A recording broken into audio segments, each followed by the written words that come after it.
comment ça va? Ça va bien et toi? Oui, ça va. On va faire de la danse somatique.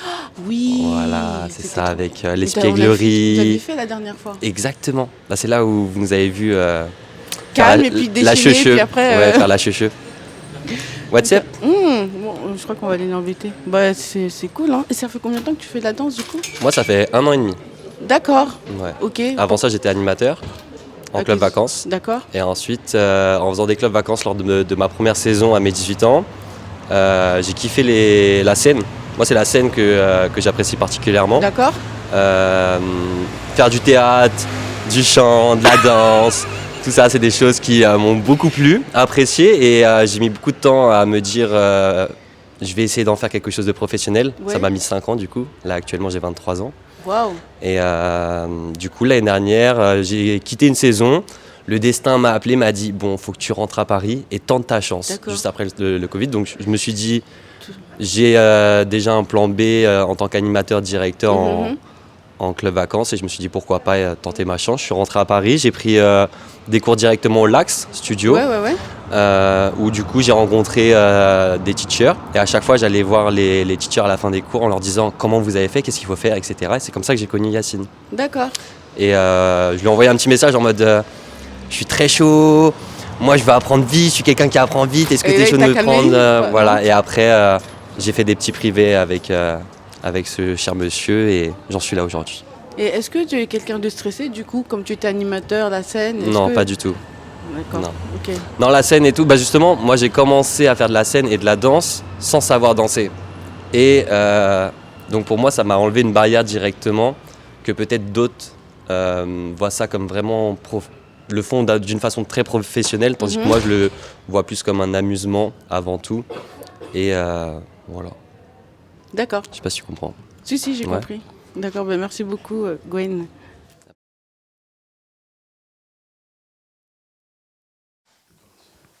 Bonjour. Bonjour. On est avec l'inaccessible, Non, je suis toujours l'invisible. accessible. l'homme occupé, l'homme très Occupé, sérieux. oui. Comment ça va, Yacine? Bon là, ça va. Je sors de 8 heures de danse, mais ça va. C'est quoi 8 heures de danse? C'est intensif? C'est ennuyeux, ça passe vite? Ça passe vite, ouais. J'ai D'accord. pas assez de temps. 24 heures dans une journée, c'est pas assez. Je veux plus encore. D'accord. Yacine, déjà je sais qu'on t'appelle Joker aussi. Ouais, fut un temps. J'ai Fut un enlevé temps. ça parce que maintenant je suis un adulte. Non, c'est vrai. D'accord. Joker, c'est. Tu veux savoir pourquoi, je suppose? Bah, bien sûr. Ouais. En gros, la première fois que je suis monté sur scène, on avait fait un show à thème qui était magasin de jouets. Et comme ils trouvaient tous les gens avec qui je dansais à l'époque, j'étais un peu fou et que je souriais tout le temps. Ils ont dit que c'est bien, lui fait le clown. D'accord. Et je voulais pas faire le clown. Alors le prof il a dit, alors tu vas faire un clown stylé, tu vas faire le Joker. J'étais là. Ouais. C'est stylé. En plus, je crois que Dark Knight venait de sortir. Donc D'accord. Joker, Why So Serious et tout, c'était grave la hype à ce moment-là. Et je me suis dit, quitte à peut-être tenter une carrière, il faut que je sois reconnaissable. Et donc Yacine, Joker, c'était simple. Il n'y a pas deux Yacine qui dansent. Et alors plus Joker, on savait tout de suite que c'était moi. D'accord. En gros, voilà. Et puis c'est resté. Et là maintenant, j'ai retiré parce que j'estime que je suis une personne à part entière et j'ai pas à me cacher derrière un blaze. Enfin, je suis plus du tout dans cette optique-là. Je mets mon vrai nom parce que c'est moi, tout simplement. Est-ce qu'avec la danse, tu as su qui tu étais? Non, j'ai tout de suite su qui j'étais depuis petit. D'accord. Depuis petit. Maintenant, ma mère, elle m'a confié genre que quand je suis parti habiter à Paname pour faire de la danse, elle m'a dit, c'était sûr. Je dis pourquoi? Elle me dit, mais petit déjà, ça se voyait. Ton caractère, refus de l'autorité, j'ai envie de faire ce que je veux, j'ai énormément d'imagination. Donc pour elle, c'était sûr que j'allais pas faire un métier comme les autres et c'était sûr que j'allais pas rester en Belgique. Tu es né en Belgique? Ouais, je suis né à Bruxelles. Tu es belge. Tu te Ouais. sens belge? Ouais, complètement. Mais je commence à me sentir un peu français. Que Que maintenant, mais ça fait 10 ans que je suis là. Ça va? Et parfois, je commence à me sentir un peu... ouais, je suis français aussi. D'accord. Et Voilà. donc, du coup, ta mère, c'était une évidence que tu sois Complet. Quand je lui ai dit que je danseur. partais à Paris, non, danseur, non, mais un métier où on ne doit pas me dire quoi faire, où j'ai quand même une certaine liberté et où je peux dépenser mon énergie parce que je suis hyper actif, D'accord. déclaré et tout. On m'a fait les tests et Mais je crois que non. j'avais 8 ans parce que c'était une catastrophe à l'école. Et quand tu es venu sur Paris, tu t'es dit que tu allais commencer par quoi? Ah, moi, je suis venu que pour le commercial. En fait, quand j'étais en Belgique, je faisais déjà les battles, l'underground, les compétitions. D'accord. Et je suis venu à Paris pour gonfler mon CV et aussi pour prouver que I can do it, tu vois. Je peux être danseur pro, je peux avoir une carrière solo. Et pour moi, avoir une carrière solo, ça passait par les castings. Et je voulais booker des télés, des tournées, travailler pour des artistes pour... Pas que c'était une fin en soi, mais je savais que ma famille et les proches allaient reconnaître ce que je faisais à travers ça. D'accord. Voilà, genre quand j'ai fait mes premiers Energy Music Awards, j'étais avec Soprano. J'ai senti tout de suite qu'après, il y avait quelque chose qui avait changé. J'ai eu du respect. Pas pour ça. Pour l'activité, pour la danse. Parce que je suis passé à la télé, que c'était TF1, que c'était un direct, que c'est l'Energy Music Awards, que Soprano, c'est un artiste mainstream que tout le monde connaît. Le stress, il est comment quand tu passes en live à la télé, en direct, devant des artistes, devant des T'as déjà Le retrouvé... stress... En fait, le stress pour moi, c'est avant. C'est t'entraîner, bien manger, bien dormir, être prêt. Le D'accord. jour J, t'es prêt ou t'es pas prêt. Pour moi, les gens qui stressent le jour J, c'est qu'ils sont pas prêts. Selon moi, après, tout le monde gère son stress à sa façon. Donc t'attends que ça. Moi, je suis prêt. C'est plus stressant une présélection de battle qu'une télé, pour moi. D'accord. Parce qu'une télé, tout est déjà carré. Tu sais ce que tu vas faire, tu connais ton costume, tu connais tes placements. C'est toi, t'as bossé ou t'as pas bossé, t'es prêt ou t'es pas prêt. Battle, c'est plus stressant. Tu sais pas qui va être là, tu sais pas quelle musique va passer, tu sais pas le jury, il va être avec toi, il va pas être avec toi. Tu sais pas. Donc il y a tous ces facteurs-là qui me mettent un peu la pression. Mais tout ce qui est télé, commercial, show, dès que c'est chorégraphié, pour moi, zéro stress. Et est-ce que tu as été lassé ou est-ce que tu es lassé de ce milieu spectacle, danse pour des célébrités, des grands artistes? J'ai pas été spécialement lassé parce que tu es quand même dans des bonnes conditions, tu es très bien payé, tu as une très bonne visibilité. Et puis quand je l'ai fait, je me suis dit que déjà, c'était pas une fin en soi et aussi que tout ça pour ça. Tous ces castings, tous ces entraînements, tous ces trucs pour... finalement, la Corée, elle n'est pas plus dure que dans un cours normal. Finalement, il n'y a rien d'exceptionnel, mis à part que tu travailles pour quelqu'un qui est, lui, exceptionnel. Pour moi, c'est une étape dans ma vie. Parce que moi, je savais que... aussi, j'ai très vite su que je voulais former les gens, donner des cours. Mais pour avoir cette légitimité, cette crédibilité, il faut vivre des expériences. Parce que moi, quand je suis ici le dimanche et que je parle avec mes danseurs, je leur raconte des trucs vrais que j'ai vécu. Si j'avais pas vécu ça, je pourrais pas avoir cette légitimité de... Est-ce que ça peut pas être perçu comme du narcissisme? Non. Non? Moi, pas pour moi, non. Je suis pas du tout... Tu penses que c'est utile de parler de ces expériences pour former quelqu'un? Bien sûr. En fait, comment tu peux... Par exemple, j'ai un élève qui vient me trouver, il veut faire de la télé. Si j'ai jamais fait de télé, je peux pas lui expliquer. Comment je vais lui expliquer comment ça marche la télé? Si j'ai pas fait, compliqué. Par exemple, moi, j'ai fait de la création, j'ai pas aimé et c'est pas du tout mon univers. Si un élève vient me trouver et qui me dit oui, je veux faire des créas, je le dirige tout de suite vers quelqu'un d'autre. Je lui dis moi, c'est pas mon univers. Point. Je m'arrête là. En gros. Et à partir de quel moment tu t'es défini comme danseur? C'est bon, je suis danseur. Ah, ça c'est vraiment une question intéressante. Je pense que c'était il y a pas si longtemps que ça. En vrai, peut-être, là j'ai 35, donc je pense peut-être aux alentours de 32, 33, où je me suis dit, là je suis un danseur. D'accord. Avant ça, j'arrivais pas à me dire danseur ou artiste. Pourquoi? J'avais encore des choses à travailler. J'avais encore des choses à fixer avec moi-même. Tu as le statut intermittent du spectacle? Ouais, depuis 15 ans. Waouh! Ouais, alors plus de 10 ans en Belgique, et ici c'est ma 2e année. Tu enseignes depuis combien de temps alors? 2011, 13 ans. Ici? Non. J'ai enseigné de 2011 à 2015 en Belgique. D'accord. Et j'ai commencé à Paname en 2017. Il faut que je me dise que 2014-2024, ça fait 10 ans. Ouais.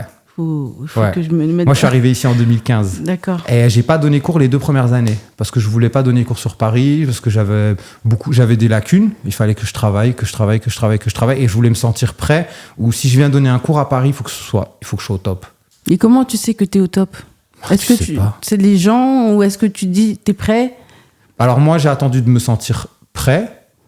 Mais je crois que je me suis jamais dit à moi-même, là, t'es au top.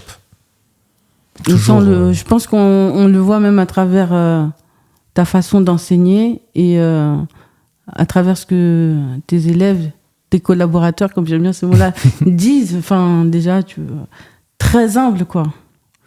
Il n'y a pas de quoi se la péter, hein. Je sauve pas des vies, hein. Je fais que danser. Si. Non. Là, on va rentrer dans un débat, là. Tu tiens pas un busto. Je travaille dans le milieu médical. Il y a des médecins qui se prennent pour Dieu, qui se disent ouais, c'est grâce à moi. Mais toi, pas forcément sauver la vie, genre t'es en train de saigner, on te fait un garrot et tout, mais non.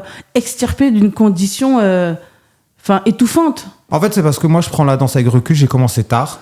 Personne n'a jamais cru en moi. On m'a toujours dit, il y a des gens, ils m'ont dit dans les yeux, tu n'y arriveras pas, t'es nul. Et je dansais depuis 6 mois. Hein. Après, oui, je regarde les vidéos, oui, j'étais nul. J'étais complètement éclaté au sol, je savais pas ce que je faisais, mais c'est normal, tu danses depuis 6 mois, les gens, ils sont un peu malades. Et puis moi, à la base, je danse pas pour ça. Je danse parce que ça m'a fait du bien, que ça a été ma thérapie, sinon peut-être j'aurais été un voyou, j'aurais fini en prison. J'ai galéré pour avoir le bac avec tout ce que je vous ai dit avant. Donc, vivre de la danse, déjà, c'est bien. Elle me blesse, tu vois, genre, je suis content. Ça me suffit. Tout à l'heure, ce matin, tu as dit, il faut réviser. Si vous ne révisez pas, faites quelque chose de votre vie. Ou quelque chose comme... J'ai dit des trucs par Et comme j'ai dit, à la première, quand j'ai entendu, j'ai fait, waouh, ça m'aurait un peu blessé. Du genre, je suis de no life. Mais du coup, j'ai réfléchi et je me suis dit, réviser pour toi, qu'est-ce que c'est ? Est-ce que ça doit être une routine à but zéro ? Est-ce que c'est une routine vers l'excellence ? Ou est-ce que ça doit être, comment ils appellent ça, un quotidien, mais pour t'adapter aux situations de tous les jours ? C'est un peu des trois pour moi, mais ce que j'enseigne à BLC avant tout, c'est être un danseur indépendant et être capable de se gérer, de se débrouiller tout seul. Moi, j'estime que je t'ai déjà montré la chorégraphie, 1 fois, 2 fois, 3 fois. Au bout d'un moment, moi, je peux te faire réviser 100 fois les steps. Si ça vient pas de toi, ça viendra jamais. Ça doit venir de toi. Ça peut pas. Tu peux prendre le meilleur prof du monde, le meilleur élève. Si le meilleur élève il fout rien, ou aussi que le meilleur prof il fout rien, à un moment donné, ça marchera pas. C'est à chacun de savoir travailler et en toute indépendance et d'être capable de pousser les choses et pas d'attendre j'ai du talent, ça va me tomber dessus. L'ego, il a pas sa place dans la danse ? Si, c'est comme tout. Il faut savoir tempérer et balancer. C'est pour ça, moi, je suis un grand vanneur. Je leur dis de pas être susceptible. Mais par contre, quand on arrive en compétition, je leur dis levez la tête et du charisme. Tenez-vous. Ouais, là, tu peux avoir de l'ego. Ça dépend face à qui, ça dépend face à quoi, ça dépend de la situation, mais il faut de l'ego. Puis, ego, ça veut dire quoi ? Ça veut juste dire moi. Il est ni négatif, ni positif. C'est comment toi, tu vois les choses et avec qui t'en as aussi. Il y a des gens avec qui j'ai beaucoup d'ego, et il y a des gens avec qui j'en ai pas du tout. Tout simplement. Yacine, est-ce que pour toi, danser, c'est s'assumer ? Est-ce qu'il y a... Si la danse est il y a un cheminement thérapeutique dans la danse. Est-ce que la finalité, c'est s'assumer ? Ah, clairement. Pour moi, c'est obligé. Déjà, tu arrives à te tenir face à toi-même dans un miroir et apprécier ta danse, déjà, tu arrives à t'assumer. Déjà, c'est un grand pas. Et je pense que ça aide. Parce que la danse, c'est une thérapie, hein, comme tout. C'est juste que je trouve que la danse, c'est dur. Parce qu'avoir son reflet tout le temps, à se voir, il faut être fort. Il y a des jours où ça peut arriver que le coach, on va dire, ne soit pas dans son mood et qu'en fait, juste de se regarder, comme tu dis, c'est bon. Mais où est-ce que tu puisses ces forces-là dans ces moments-là ? Moi, pour ma part, il n'y a pas de mood. Je vis de ma passion et alhamdoulilah. Voilà, je me lève le matin pour danser. Comment tu veux être dans un bad mood ? Comment tu veux ? J'ai une passion et j'en vis. Et je me lève le matin, j'ai que ça à faire, danser. Comment être dans un mauvais mood ? Ça n'a no sense. Sachant les gens, comment ils galèrent dans ce monde. Juste, j'ai des potes à moi qui ont du talent. Et j'ai un pote, il est pompiste. J'en ai un, il travaille dans un magasin de CBD. Pourtant, ils ont du talent. Mais ils vivent pas de leur art. Et quand moi, je traîne avec eux, j'ai toujours les idées en place. Je me dis, eux, ils sont là, ils galèrent, ils ont leur temps plein. Moi, je fais ce que je veux, je gère mes horaires comme j'ai envie. Je me lève à l'heure que j'ai envie. Je peux pas être dans un mauvais mood. C'est pas possible. Enfin, dans ma vision, en tout cas, c'est impossible. Alors, c'est limite, le matin, c'est cliché, hein. Tu te lèves, tu danses, tu prends ton café, Non, je me lève le matin, j'ai mal au corps, j'ai mal partout. Ok. J'ai 35, hein, donc j'ai plus 20 ans où je me levais et j'étais là, allez, on danse à quelle heure? Là, le matin, c'est plus dur. Je dois me stretcher. Parfois, j'ai pas envie, hein, mais je suis obligé. Tu t'entretiens. Donc le D'accord. matin, un verre d'eau avec du citron, un peu de gingembre, 20 minutes de corde à sauter et ensuite une petite 20-30 minutes de stretch, réveil du corps. Il n'y a aucune de mes journées qui se ressemble. Il y a 10 ans, tu t'imaginais que tu serais à ce niveau-là? Oui et non. D'accord. Parce que j'ai la tête bien sur les épaules parce que je sais l'âge à quel j'ai commencé, Mhm. je sais le temps qui me restait, les étapes que je devais passer. Mais par contre, à aucun moment j'ai douté. J'ai dit, moi, je veux ça et j'irai vers ça. Et je vais tout faire pour. Je laisse pas le choix. Plan A et point barre. Tu disais tout à l'heure que plus jeune, c'était dur de te canaliser. Mais est-ce que c'est comme ça dans la vie? Dans ta vie en général? Ça l'est toujours. Dès que tu veux quelque chose, et ben... Ah oui, je veux un truc, c'est ça, point barre. Ah oui. Ah oui, ça c'est la force de caractère que mes potes apprécient le plus chez moi. Je sais, c'est que déjà quand je dis un truc, je vais le faire. Quand je disais à l'époque, en 2013, je vais créer une team, on va aller au championnat du monde et on va faire au moins top 10. Et les gens ils me disaient, quoi? À l'international, tu vas faire top 10, toi, nan. Oui, on a fait 6e. Voilà, en 2015, ouais, août 2015 à l'UDO à Glasgow. Donc c'est pas mal. C'est pas mal du tout. Donc oui, j'avais dit que je viendrais à Paris et j'avais dit que je ferais des tournées, que je passerais à la télé. Les gens qui m'aimaient pas, je leur disais, de toute façon, un jour, tu vas tomber sur moi en direct à la télé et t'auras le mort, gros. Je dis pas que je vais y arriver, mais je me donne à 10 000% et je mets tous les moyens de mon côté pour, si je dois sacrifier mes amis, ils iront se faire voir. Si je dois pas aller en soirée, ils iront se faire voir. Si je dois avoir une hygiène de vie impeccable, aller 4 fois par jour à la muscu, j'irai. Si je dois passer 10 000 castings, j'irai. Et voilà, c'est tout. Tout en restant droit dans mes bottes avec des valeurs et des principes. Voilà. C'est ce qu'on ressent dans tout le BLC. C'est ce que j'essaye de transmettre parce que je pense que c'est ce qu'il faut pour réussir. Dans sa vie, pas spécialement dans la danse de manière générale. Est-ce qu'il faut être en paix? Est-ce que tu penses qu'un prof de danse, il faut qu'il soit en paix avec lui-même pour pouvoir donner le meilleur de lui et de ce qu'il a appris? Ah mais ouais, pour transmettre, il faut que tu... Par exemple, moi, j'ai ouvert ce programme l'année dernière, pas avant. Pourtant, c'est un truc que j'écris depuis 10 ans. En fait, c'est toutes mes expériences, tous les exercices que j'apprends. Chaque fois que je prends un cours, que je trouve ça pertinent, je prends des notes, j'évolue comme ça. Et en fait, j'ai attendu l'année dernière parce que j'attendais vraiment déjà de me dire que dans ma carrière, j'avais fait le tour et que la passion, elle est pas partie, mais que genre la flamme de jobber, elle s'est un peu détendue, que je voulais plus, et d'être tellement à l'aise avec moi que je pouvais transmettre des bonnes choses. D'où te vient toute cette force? Cette rage? Je peux même pas dire rage de vivre parce que j'ai pas l'impression qu'il y ait de rage, mais d'éther.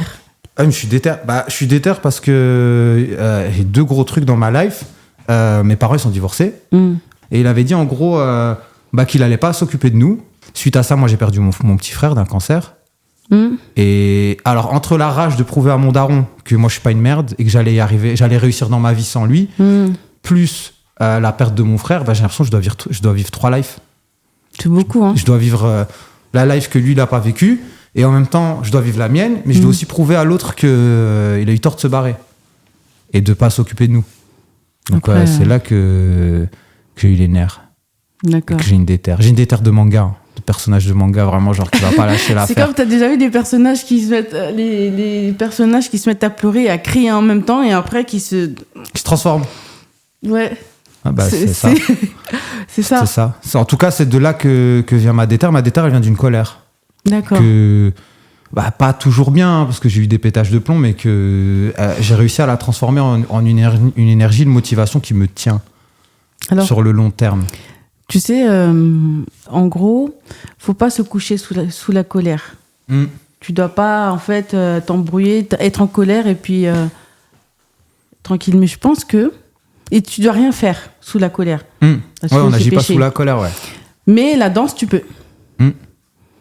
La Ça danse, évacue, hein. la danse, en fait, si t'es super en colère, je pense même pas à la danse, mais l'art et le sport, Complètement. tu peux carrément agir et patater et puis faire créer. Moi, je trouve que la colère, c'est un moteur énergétique, c'est impressionnant. Celui qui arrive à transformer ça en essence pour se tenir droit et avancer dans sa life, il est fort. Est-ce que tu as déjà pensé à écrire ton histoire et celle de ceux qui ne sont plus sous forme de comédie musicale avec des chorégraphies? D'accord. Ouais, franchement, j'ai un rêve lointain où je me dis que mon histoire, elle est tellement particulière et c'est pas narcissique ou quoi que ce soit, mais je mets au défi n'importe qui de commencer la danse à 20 ans avec 0 €, un père absent, un frère décédé, de rentrer dans un milieu ultra fermé, ultra select, de n'avoir aucune connaissance, aucun contact, parce que vu que ma famille, personne ne danse, il y a personne qui m'a introduit. Ma mère, elle a pas une école de danse, mon père, il connaît pas des chorégraphes, mes potes ne dansent pas, c'est des potes de quartier, on joue au foot. Je mets au défi d'arriver là. Je mets au défi de créer son crew, d'être champion double champion de Belgique, de partir à l'international, ensuite de recommencer à zéro, d'arriver à Paname avec juste son sac à dos et d'arriver au bout de ses objectifs. Et ensuite, finalement, j'ai trouvé ma femme ici, je développe BLC, et allez-y. Un manga carrément, en fait, on pourrait... Il y en a qui disent que ma vie, c'est un shonen. Les petits qui connaissent un peu ma vie, ils disent t'es un shonen. T'es complètement... toi, ta vie, c'est ça. Et j'ajouterais, par rapport à ce qu'il a dit tout à l'heure, quelqu'un qui convertit la colère en quelque chose de positif, c'est quelqu'un qui est fort. Donc, Fanny, tu peux le dire au micro, Yacine, tu es fort. Yacine, tu es fort. On voit tous les élèves de BLC.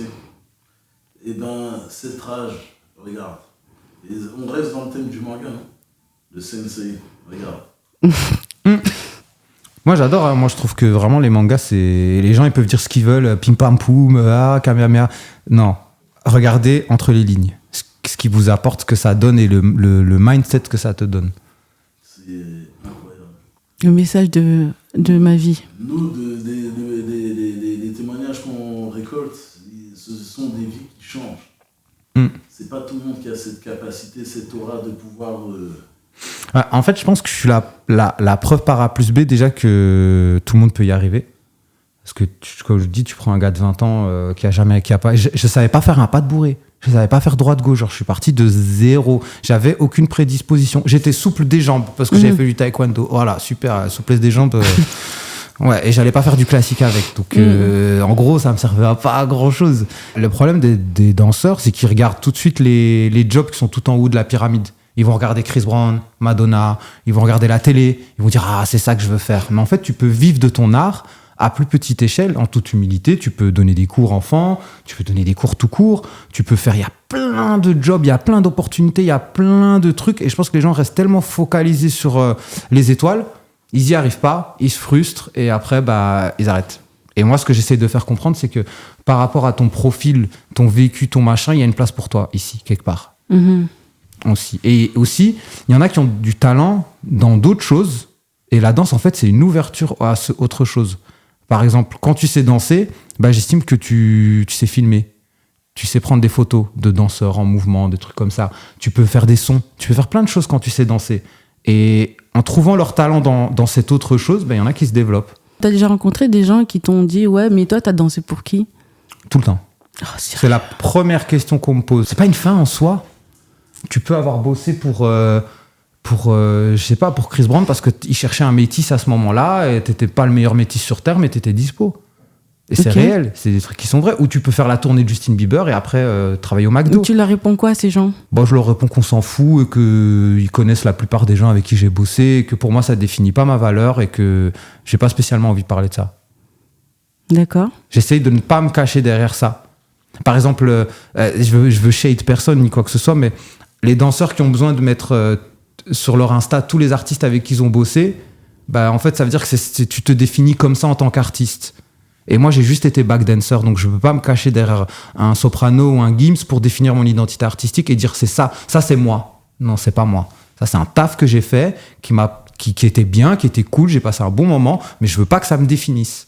Je suis Yacine. Je suis Yacine, je suis pas le danseur de machin. La danse, est-ce que c'est plus révélateur de talent ou plus révélateur d'auto-entrepreneur ?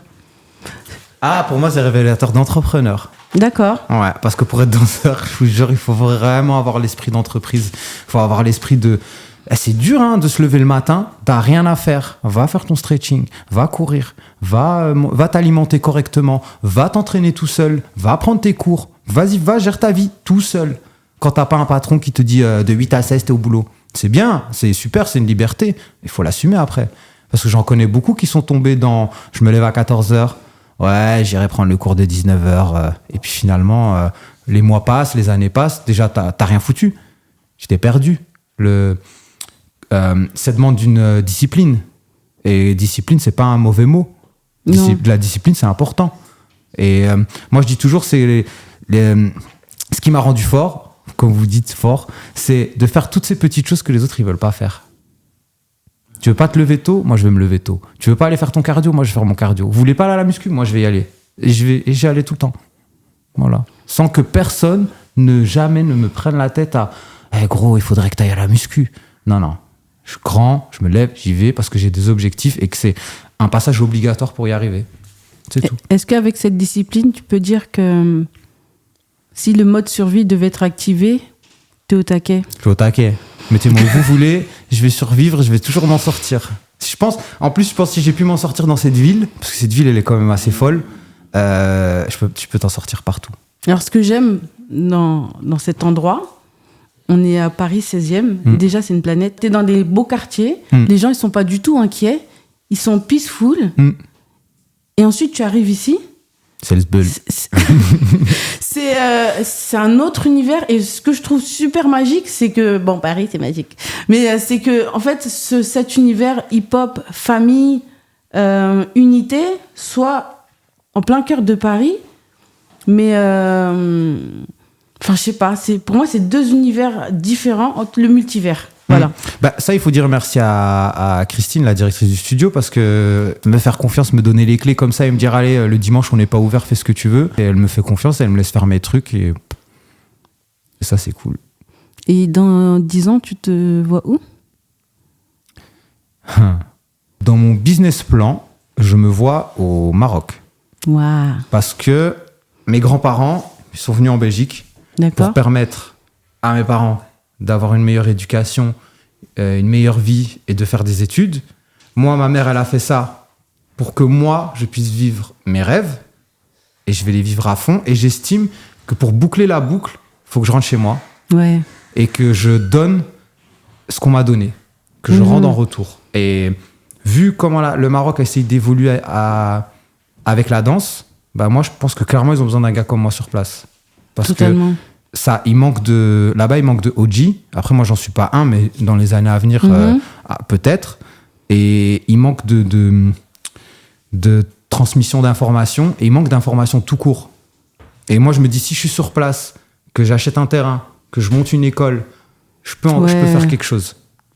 Voilà. Est-ce que ta mère est fière de toi? Ouais, j'espère. Enfin, elle me l'a dit, mais ma mère, elle est très pudique. Oui. Elle se dit pas qu'on s'aime, elle se dit pas que... Elle dit jamais rien. Mais je pense, ouais. Je pense qu'elle se dit surtout, il a pas mal tourné, et c'est quelqu'un de bien, et il est épanoui, et il casse pas les couilles. Je pense surtout, elle se dit ça, parce que quand j'étais petit, c'était mal barré. Vraiment, c'était mal barré. Elle me raconte des trucs, bon, moi, je me rappelle pas de tout, mais elle me dit qu'en gros, j'étais un enfer. J'étais un enfer. L'école, c'était tous les jours l'école à plat à la maison parce que je foutais la merde. Les bagarres. Elle m'inscrivait à des activités. Je me faisais têche tout le temps. Donc, je pense qu'elle a dû avoir peur et se dire putain, mais lui, il va mal tourner sans le père, sans le frère. Enfin, genre, quand tu vois l'histoire familiale, tu te dis mais lui. Et je pense vraiment, sincèrement, sans la danse, peut-être je serais en prison là. Tu penses que la danse peut aider des parents qui ont des enfants HPI ou hyperactifs? Ah ouais. Tu les conseillerais de faire une danse plus que... Ou alors lier ça à un art martial ou la danse? En fait, je pense qu'un enfant hyperactif, faut lui laisser faire ce qu'il aime. Faut pas essayer de le brider à « tu vas faire du foot, tu vas faire du basket, tu vas faire du taekwondo, Non. Qu'est-ce que tu veux faire? Qu'est-ce que tu aimes? Et le pousser à 1000% dans ça. Mais s'il ne sait pas? Il sait. D'accord. Il sait. Tout le monde sait. Tout le monde sait ce qu'il aime. Après, tu peux tester des choses, tu peux dire, ah, j'ai envie d'essayer, machin. Mais je pense qu'il faut pas essayer de le brider. D'accord. Parce que moi, on a essayé beaucoup de me brider, ou de me canaliser, ou de me contrôler. Ça a fait tout l'inverse. Et parfois, je faisais exprès parce que je veux pas qu'on me dise quoi faire. D'accord. Voilà. Va à droite, j'allais à gauche. Voilà. Juste parce que c'est comme ça. Dans ma tête, c'était comme ça. Et je crois que même encore aujourd'hui, un peu, je suis un peu comme ça. Yas, fais pas ça. Si. Donc, vas-y. Est-ce que ta mère a vu elle t'a déjà vu en tant qu'enseignant avec les élèves et tout? Parfois, j'ai l'impression qu'elle suit pas du tout. Et parfois, elle me surprend à me dire, hey, j'ai vu ça, c'était bien. et j'ai l'impression aussi qu'elle comprend pas tout ce que je fais et l'impact que ça a. Voilà. Donc j'espère qu'un jour, elle va vraiment tilter. Parce que je pense qu'elle prend tout en mode... bah, écoute, tant qu'il fait pas chier, qu'il gagne sa vie, c'est déjà bien. Et du coup, je pense qu'elle capte pas tout. Je pense qu'elle est très humble. Est-ce que tu as pas pris cette humilité justement de ta mère? Ah si. Je ressens beaucoup. Vous parlez avec ma mère 5 minutes, vous captez tout de suite d'où je viens. Ça, ma mère sur ça, elle est hyper inspirante. Parce qu'on a eu des témoignages, tu n'es pas fan des remerciements. Je déteste. Ben, en fait, j'aime pas qu'on me dise merci parce que comme je pars d'une démarche d'indépendance et que moi je fais que te fouetter et te dire allez, démerde-toi, débrouille-toi. Mais en fait, ça vient de toi. Moi, je suis juste derrière à te dire les vérités. Donc pourquoi tu me dis merci? Tu viens, tu t'entraînes, c'est toi qui te lèves. Moi, je sors personne du lit, j'envoie pas des messages de rappel, j'envoie jamais des messages aux gens pour savoir s'ils viennent à mon cours. Les gens viennent de eux-mêmes. Et pourquoi tu me dis merci? Tu vois, moi tu payes, tu me payes pour ça. Tu me payes, moi je t'offre un cadre que j'estime bienveillant, où tu peux progresser en toute sérénité. C'est tout. Le reste vient de toi. Voilà. Et je veux que ça vienne d'eux. J'ai pas besoin de leur merci. Leur merci, on c'est... dit quoi alors? Tiens. Parce que là, quand on finira l'interview, je serai obligée de dire pour ton temps. Oui, mais là, oui. Je dis merci, on a passé un bon moment et tout. Mais j'aime pas le merci. Merci, c'est grâce à toi. Non, grâce à Dieu, déjà, primo. Et ensuite, il n'y a pas de grâce à. Non. Non, tu te lèves, tu te butes, tu souffres, tu acceptes qu'un mec comme moi te gueule dessus pendant des heures. C'est pas à me dire merci. Moi, je te dis merci parce que vous m'inspirez, vous me motivez. C'est eux qui entretiennent ma flamme. Sans BLC, je pense là, j'ai arrêté la danse ou je suis déjà parti au bled. C'est eux qui me... Là, je vis une deuxième carrière à travers eux. C'est con, mais ils font des jobs que jamais de la vie j'irais faire. Je les vois dans leurs yeux, ils sont heureux, ils sont contents, ils gagnent de l'argent, ils sont là, waouh, t'as vu? Il y en a, ils me payent... C'est con, mais ils me payent des Red Bull. Ils me ramènent du Red Bull. Eh ben, ils sont contents parce que maintenant, ils ont les moyens de le faire. Ça, c'est un merci qui me fait plaisir. Tu vois? Genre, tiens, je t'ai pris un Red Bull.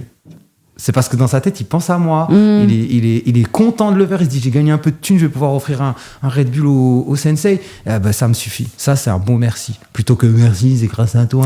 Je déteste. On est encore t'as encore du temps? Ouais, non, je suis large. Franchement, on peut discuter encore quand vous voulez. Et je sais que l'artiste, il est passé aux Flammes. Oui, Luigi.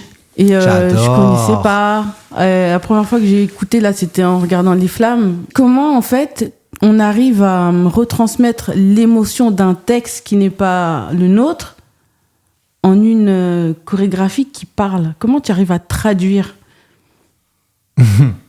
Parce que, franchement, là, vous étiez co-répétition, mais tu sais, l'effet que la mâchoire fait ça, comme ça, là, parce que... Ça te touche? Mais oui, moi, j'avais la chair de poule. Pourtant, c'est que les répètes.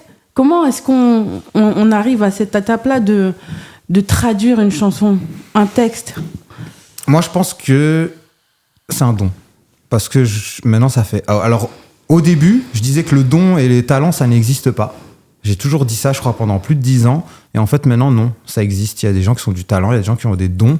Et chorégraphier, c'est un talent, c'est un don. Voilà, la vie te donne de l'imagination, te donne de l'inspi. Et tous les danseurs ne créent pas des chorés. Pourquoi? Parce qu'il y en a, ils n'arrivent pas. Il y en a, ils me disent ah non, moi je suis interprète, ça ne m'intéresse pas du tout de créer des chorés et de toute façon, j'arrive pas. Et moi, c'est j'entends le son, les steps, j'ai les steps dans ma tête. D'accord. Ouais, je cherche pas mes steps. Ils sont déjà là. J'ai des images, Je sais pas expliquer. Après, parfois, ça marche pas tout le temps. Hein. Parfois, j'ai des images en tête, je teste et puis je me dis, c'était mieux dans ma tête. Est-ce que ça t'arrive d'interpréter, enfin, de faire ta choré et de ressentir tout le texte? Ouais, bah, tout le temps.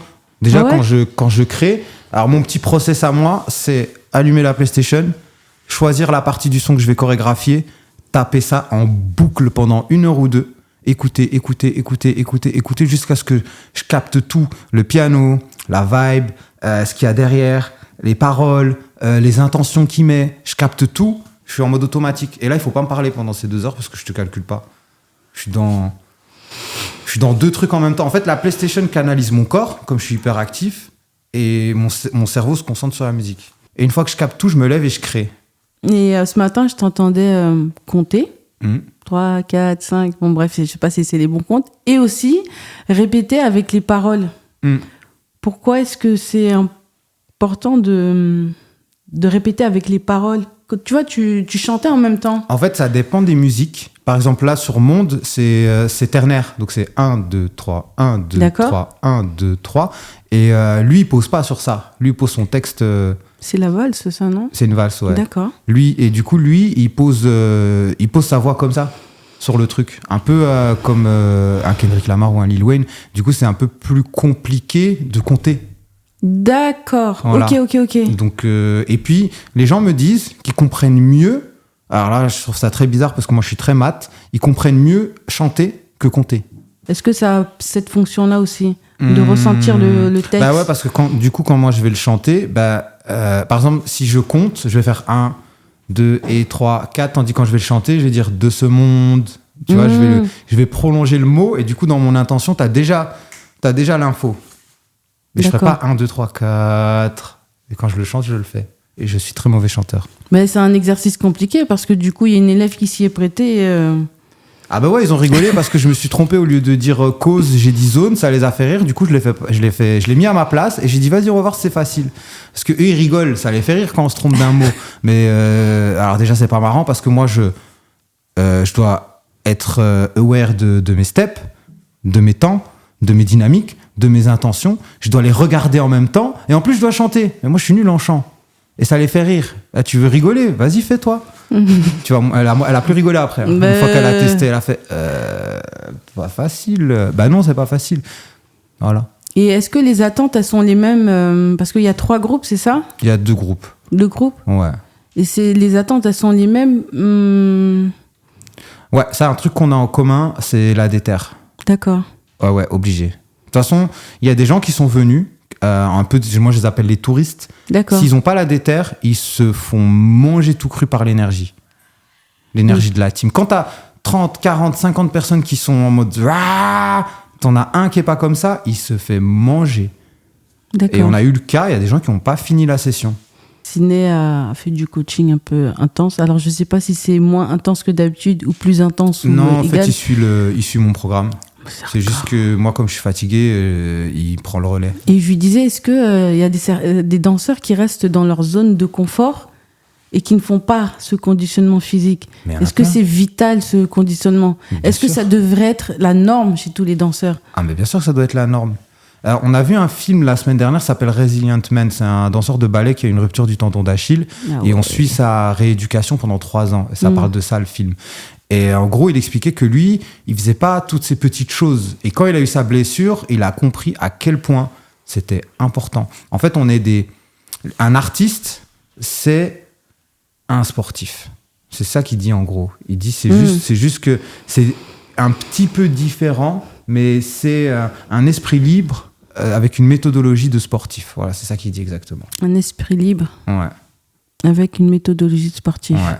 C'est-à-dire qu'on est des artistes, on bouge comme on veut, c'est pas comme le tennis, un revers c'est un revers, un smash c'est un smash. Non, toi tu vas faire ton revers et ton smash comme tu as envie, mais par contre ta façon de travailler ton corps, ça doit être comme être un sportif pro. On est des sportifs de haut niveau. Et ça, il faut pas l'enlever, il faut pas l'oublier, ni le nier. Ah ouais, exactement. Et j'ai une question qui n'a rien à voir. Allez. Ton top 3 ou 5? 5, alors ça c'est... Top 5 carrément. J'aurais même dit 10, mais bon... Top 10 Ouais, top 5 des meilleurs mangas en partant du moins bon jusqu'au premier. Manga fini ou manga encore en cours? Parce que du coup... Tout tout confondu. confondu. 5, je mets Dragon Ball parce que c'est la base. Pilier. 5e, poum. 4e, Death Note. Death Note, c'est une dinguerie. Death Note, je l'ai vu 3 fois. C'est une dinguerie. 3e place, compliqué. Je mets Attack on Titan. Ah ouais. Troisième. En 3e, Wow. Attack on J'ai Titan. hâte d'attendre. Le foreshadowing et l'écriture et waouh, trop loin le gars. Le gars est très bon, la fin voilà, on va s'arrêter, on va pas trop en parler, mais le manga de manière générale, tu regardes pas des mangas comme ça pour la fin. Tu regardes des mangas comme ça pour l'histoire, le parcours, puis les surprises, toutes les surprises qu'il y a dedans. 2e, Naruto, la leçon de vie, la grande claque. La grande claque. Et premier, je mets One Piece, incontestable, parce que déjà, je regarde One Piece depuis que j'ai 13 ans. Donc, depuis plus de 20 ans, toutes les semaines, j'attends mon petit épisode. Ouais, j'ai commencé One Piece, il était à Arlong Park. Non, One Piece, c'est la grande classe. Ça parle de tout. Chaque arc, ça parle de quelque chose. Et surtout, je trouve que One Piece, c'est le reflet de notre société. Et c'est là où il est très fort, l'auteur. Et du coup, le personnage qui te définit, un personnage manga à qui tu ressembles le plus ou qui tu t'identifies? Alors, manga pas du tout connu, c'est... je sais plus comment il s'appelle, je crois que c'est Goro dans Major. Moi, j'ai pris la claque de ma life. Dans ce manga, je prends la claque de ma life. Le petit, il est tout seul, il est orphelin, il se pète son meilleur bras, il devient gaucher.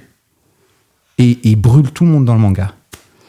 Et il fait que s'entraîner, se buter, il s'entraîne. En fait, on a plus ou moins le même caractère. Genre, il faut sacrifier les potes. Allez, ciao. Il faut que je devienne gaucher, je deviens gaucher. Il faut que je fasse 1000 pompes, je ferai 1000 pompes.